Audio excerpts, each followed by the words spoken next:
talk about what is awakening. You know, because we're all talking about that we're waking up and looking for enlightenment and excuse me. And I think we've really created this thing that doesn't exist. This almost what's the word now? Something that is out of reach. You know, that is tangible and tangible. No, not so much tangible, but that it's something that's so beautiful and so amazing, and it's out there that we're striving to get to. Nirvana. Yeah, you know, bliss, and it's actually not. You know, it's just the opposite. It's here.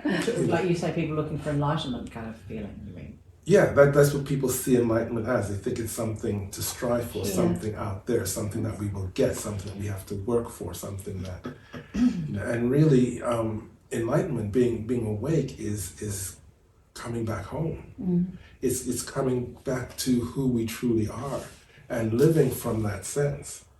And as we move up the ladder, but again, there is no up the ladder because it's all, but as we increase in our energy and our consciousness, that who we are gets bigger and bigger and bigger.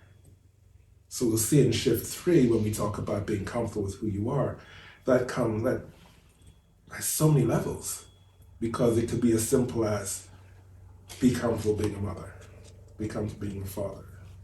You know, are you really a father, mother, brother, or is there something more? Be comfortable being a human. Was there more? And it keeps going and going and going, being comfortable with wherever you are in that moment as you progress through your journey.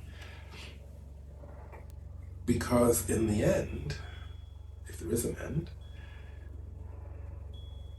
we are consciousness. And I wanted to talk about, just give 3 ideas of how we can look at that. Because, you know, we all say, yes, we're consciousness, but what does that really mean? How far down the rabbit hole can we go with that? So one way of looking at it, he says that if you are looking at a screen, a computer screen or a TV screen, you have the image. And the image is what we consider reality. But what we're trying to get to is what is behind the image. The image changes. You might be watching a love story or a horror movie or a comedy, whatever it is, that is constantly changing.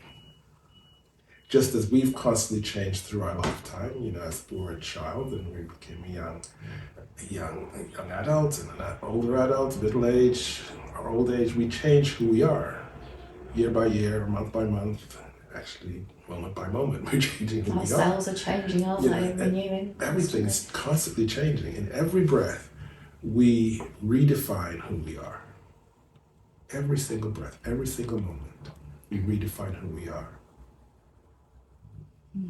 And that's where the magic happens, because once we don't hold on to this image of life as being real, then in the next breath we can change the station and be something completely different.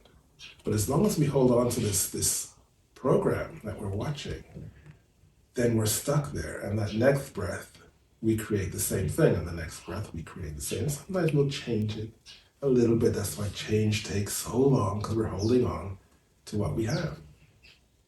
But once we can, at first we separate.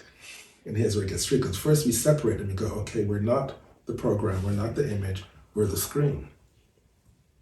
And we start to see things from the eye of the screen. And that's when we talk about being aware. So from the eye of the screen, we can be aware of what's going on. And that's the first stage. And then we start to go, well, what is this awareness anyway? And we start being aware of being aware. And that comes days, weeks, months, years, lifetimes later. And then the last stage of that is when we understand that the awareness and the image are actually one. And there actually is no separation. Because what happens is, not to everyone, but to many people, as we start to get there and we see that separation, we start to live from this place of being the screen, we can't deal with this anymore. And the world becomes this foreign thing to be shunned because we are the screen.